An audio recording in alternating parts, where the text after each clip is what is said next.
Hello, I'm David Redfern, consultant orthopaedic surgeon, specialising in foot and ankle and co-creator of the Mika minimally invasive bunion operation. In this video, we're just going to try and understand what a bunion is. In Old English, bunion means turnip, but we tend not to use that phrase anymore. The medical name for a bunion is hallux valgus, and that means hallux is big toe, valgus means pointing away from the midline. So to try and make it a little bit simpler, I've got a skeleton here so that we can understand the anatomy a little bit better.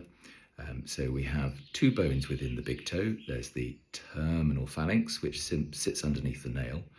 Then you've got the little joint in the middle of the big toe, the proximal phalanx, and then the joint at the base, which is the knuckle, if you like, between it and the first metatarsal.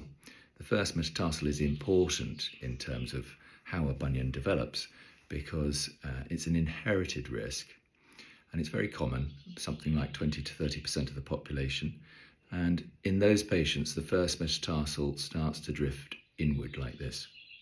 And as it does so, it leaves the tendons behind, which act rather like the string on a bow, and they pull the big toe across, outwards towards the second toe, so that you end up with a bump on this part of the foot, and that's what we refer to as the bunion. It's not a problem in itself. If the foot still functions well and you don't have any pain, then there's no need to do anything about it. The trouble is that in quite a number of patients, it does cause symptoms and at the very least can limit footwear, but it can also limit activity if it's uncomfortable in footwear.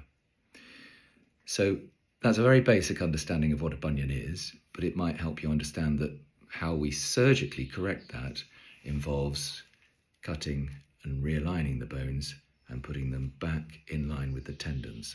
And once they are in line, then the line of pull is straight and the bunion hopefully doesn't come back.